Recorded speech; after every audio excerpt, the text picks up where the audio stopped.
monsieur le professeur Roland Recht, qui était professeur d'histoire de l'art européen médiéval et moderne au Collège de France, qui est honoraire maintenant, mais qu'il a été de 2001 à 2012, a gentiment nous honore de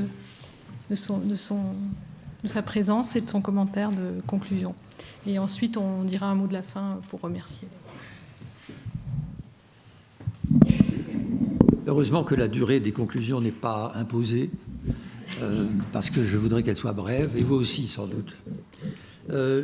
Évidemment, il n'est pas question de résumer une journée aussi riche par même je dirais par des courtes synthèses, et peut-être ça n'aurait pas beaucoup d'intérêt. Je voudrais éclairer cette fin de journée par quelques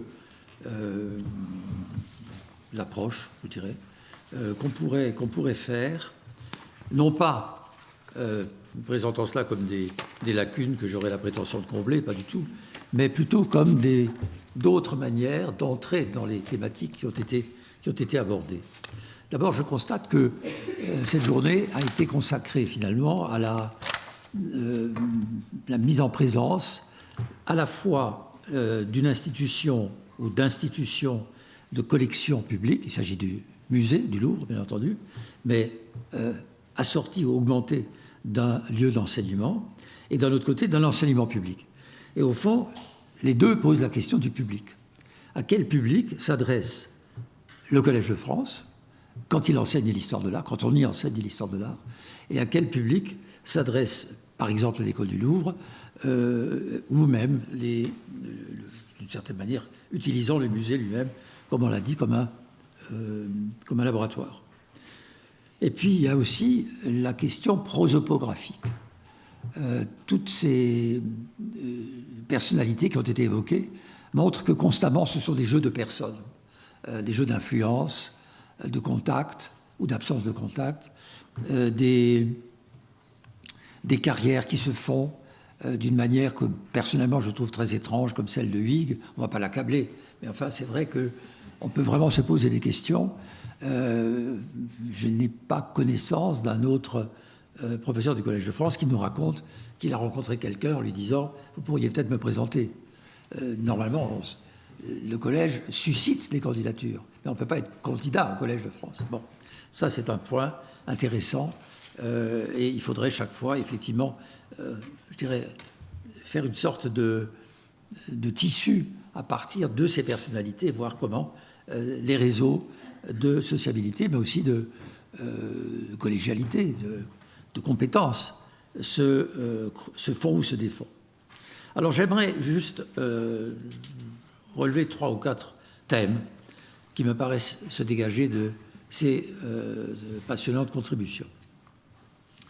Peut-être que le premier pourrait être le musée. Le musée dont la première intervention, je crois que c'était la vôtre, disait que, enfin, rapportait Émile Michel disant que le musée est une bibliothèque des critiques. Alors, c'est évidemment une vieille thématique. Le musée comme lieu d'instruction, mais comme lieu aussi de formation, non seulement du public, mais aussi des critiques d'art, des historiens. L'idée d'un musée simplement comme histoire de l'art visible est une thématique très ancienne, remonte au XVIIIe siècle, on l'a beaucoup développée, et autour de la Révolution française, vous savez que cette question a été abondamment débattue. Donc le statut même du musée va émerger constamment dans toutes ces candidatures, dans ces oppositions entre plusieurs candidats. Qu'est-ce qu'on en fait finalement? Alors au Collège de France, je dirais à la limite on n'en fait rien, puisqu'on n'a pas de collection, on n'a pas de musée. Et le fait qu'il y ait beaucoup de professeurs, enfin beaucoup, un certain nombre de professeurs issus du corps des conservateurs est intéressant parce que c'est une période où on a encore d'une manière évidente la conviction qu'il faut lier les deux choses. Qu'on ne peut pas enseigner l'histoire de l'art si on n'est pas devant des œuvres. Ça a été très bien dit à plusieurs reprises dans plusieurs communications. Ensuite, ce rapport de Lefranc, beaucoup plus tardif, qui nous parle d'un musée laboratoire, une sorte de laboratoire pour la pensée, pour la connaissance historique, mais aussi pour la formation du public. Et enfin, j'ai été frappé par, là encore c'est Huyghe, quand il parle de Faucillon, dont il dit, cette phrase est surprenante, dans la bouche de quelqu'un d'autre, il est à la fois un remarquable universitaire et il est aussi un homme de musée. Bah, c'est ce que René Huyghe lui-même veut être. Donc il trace là une sorte de voie royale. Rétrospectivement, ce serait celle empruntée par Faucillon, ce qui est vrai, mais dans l'avenir, ça pourrait être la sienne aussi. Mais donc cette idée que le musée est un lieu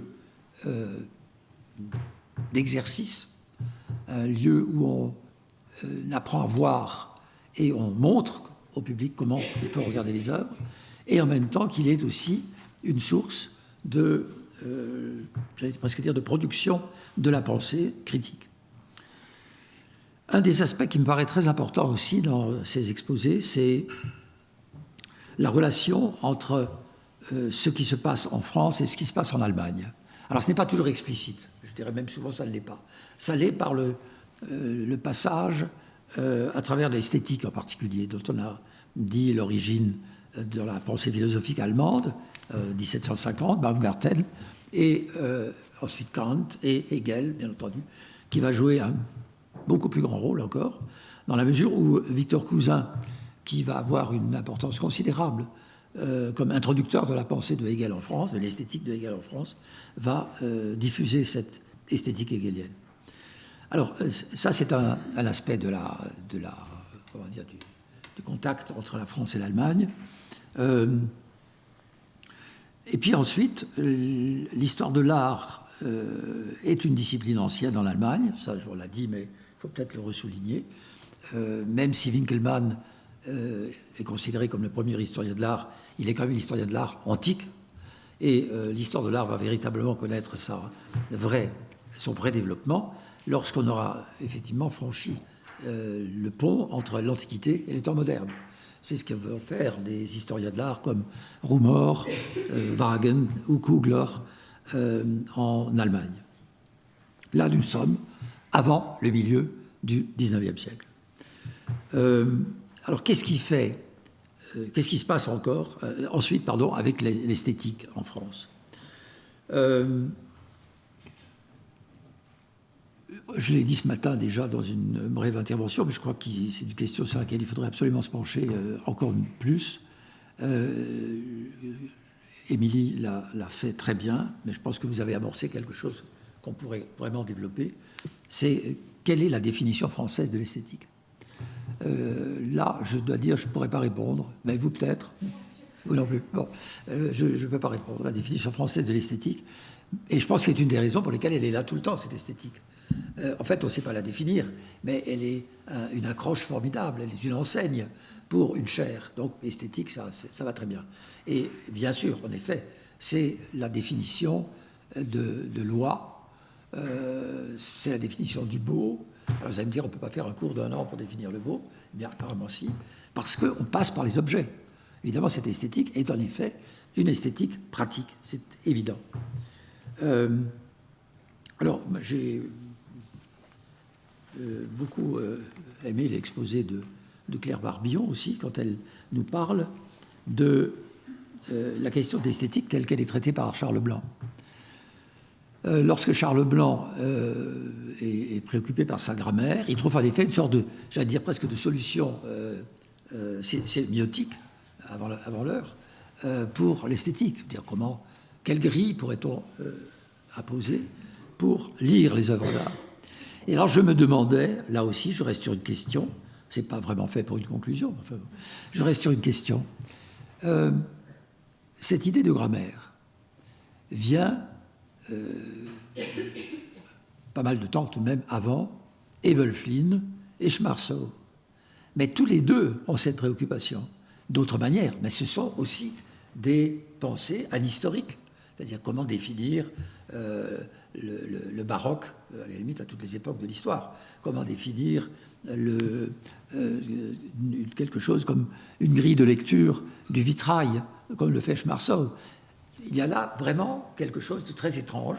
Je ne veux pas dire que tout à coup la pensée esthétique française nourrit la pensée esthétique allemande, parce que ce sont deux choses complètement différentes. Néanmoins, cela veut peut-être dire que Blanc est sur une bonne voie. Il sent quelque chose qui est juste, même s'il le traite d'une façon qui est parfois très naïve. Hein, dire les choses comme ça. Je ne vous vexe pas, Claire, en disant ça. Bon. Je plaisante. Alors, l'autre question encore, qui est liée à celle de l'esthétique. Qu'est-ce qui fait obstacle en France à l'histoire de l'art? Qu'est-ce qui fait que dans les premières créations de Cher, on a le sentiment que, comme ça a été dit très justement à un moment donné, l'histoire de l'art est là comme une sorte de wagon qu'on accroche à l'esthétique. L'histoire de l'art pour justifier l'esthétique, pour permettre l'esthétique. Qu'est-ce qui fait obstacle à ça? Alors je crois que là, il y a vraiment un ensemble de réponses qu'on peut donner qui sont relativement simples. Il y a d'abord le poids immense de l'archéologie et la tradition archéologique en France. Ça, c'est évident. L'archéologie a pesé de toutes ses forces, a une légitimité, ne serait-ce que grâce à l'existence de l'école des Chartes, où elle se pratique aussi au-delà de l'Antiquité, donc pour le Moyen-Âge. Elle a sa légitimité aussi à l'école des Beaux-Arts, hein, tous ces architectes qui vont en Italie et qui sont en contact avec l'art antique. Donc voilà. Et puis, vous l'avez dit ce matin, Ronchot qui, pour l'école du Louvre, voudrait en faire une école pratique d'archéologie. Une école pratique d'archéologie. Donc l'archéologie est vraiment une discipline qui a une position dominante au XIXe siècle en France. La théorie de l'art aussi. Mais une théorie de l'art qui n'est pas du tout l'équivalent de la Kunstwissenschaft allemande, qui serait plutôt issue du XVIIIe siècle, je dirais du XVIIe et du XVIIIe siècle, par les fameuses conférences de l'Académie. Comment, à l'Académie, on définit peu à peu, parce que ce sont les artistes qui le font, on définit peu à peu l'idéal de l'art, à la limite, je dirais, qu'est-ce qu'un bon tableau, qu'est-ce qu'un mauvais tableau, hein. Il y a une sorte de discours sur la possibilité de l'art.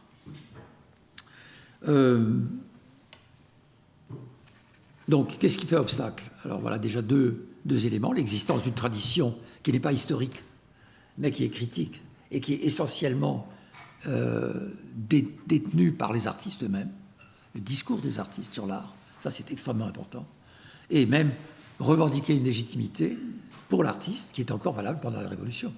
À la Révolution, on nomme des conservateurs qui sont des artistes, qui ont travaillé, qui ont peint, qui ont exposé, et qui ont le droit de juger de ce qu'on va acheter. Alors il y a de gros débats là-dessus, justement pendant la Révolution, où certains doctrinaires s'emportent contre cette possibilité en disant « mais comment voulez-vous que ces artistes achètent objectivement, puisque eux-mêmes sont producteurs d'art, donc on ne peut pas les considérer comme faisant partie d'un comité d'achat ». C'est un vieux débat qui est encore valable aujourd'hui.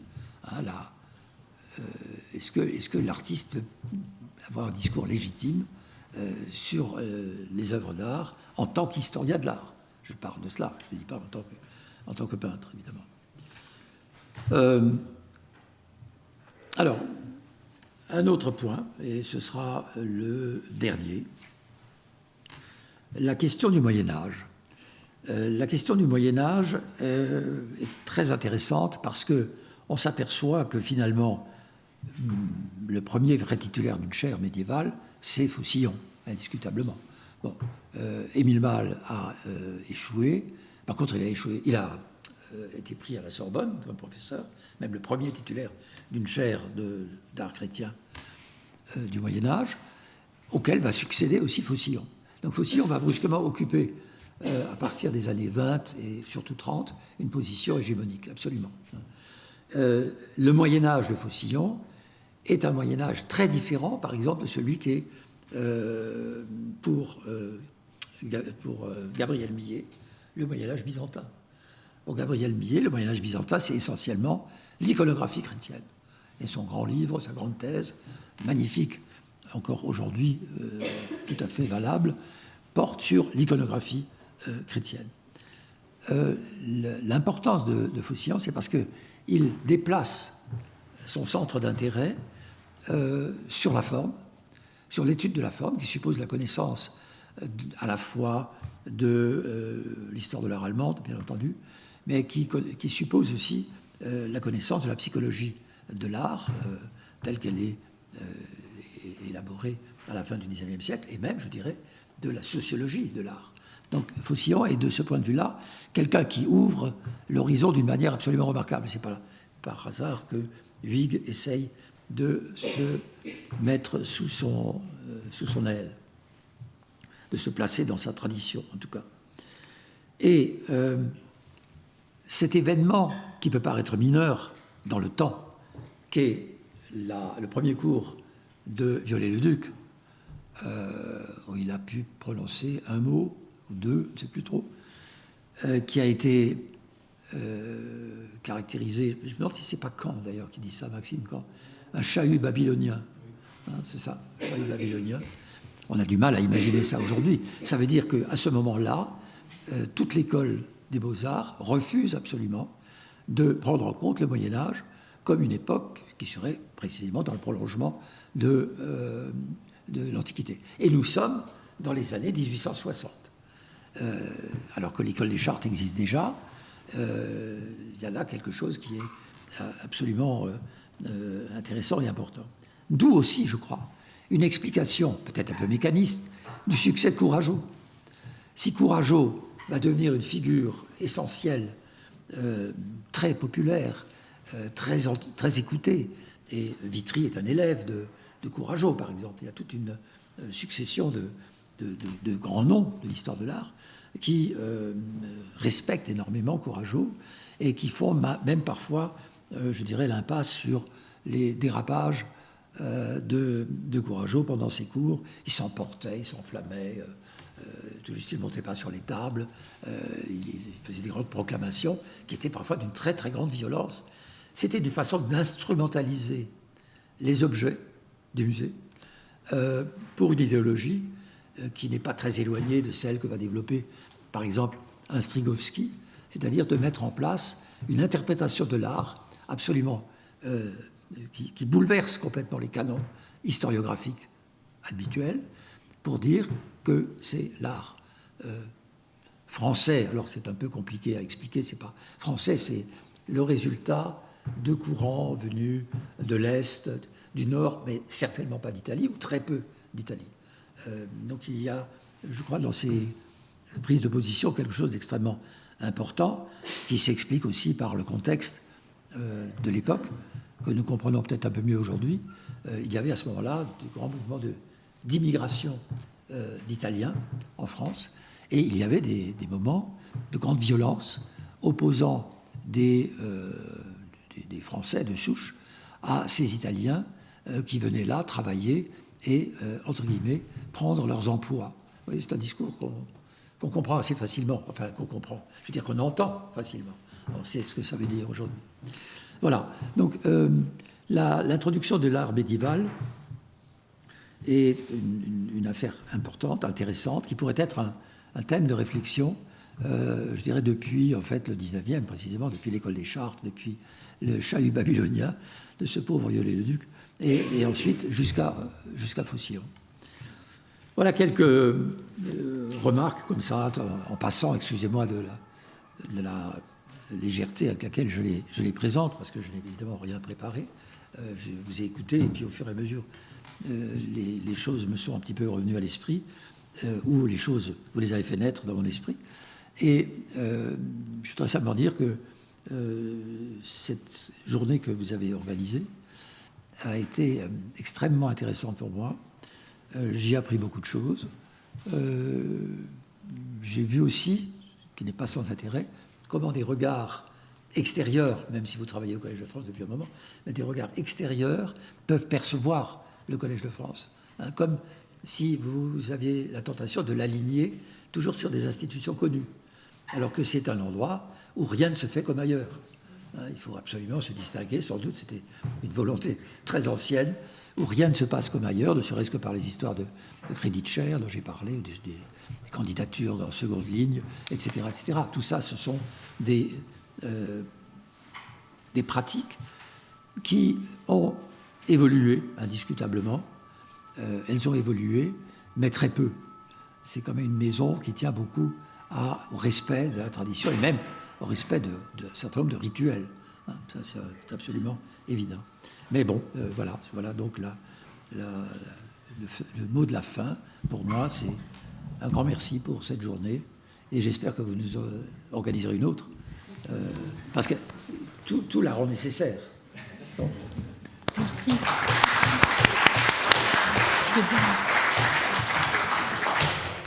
Alors j'aimerais, peut-être que Jessica voudrait vous remercier aussi, mais je veux d'abord vous remercier beaucoup, remercier le public, les intervenants infiniment de vous être penchés sur ce sujet.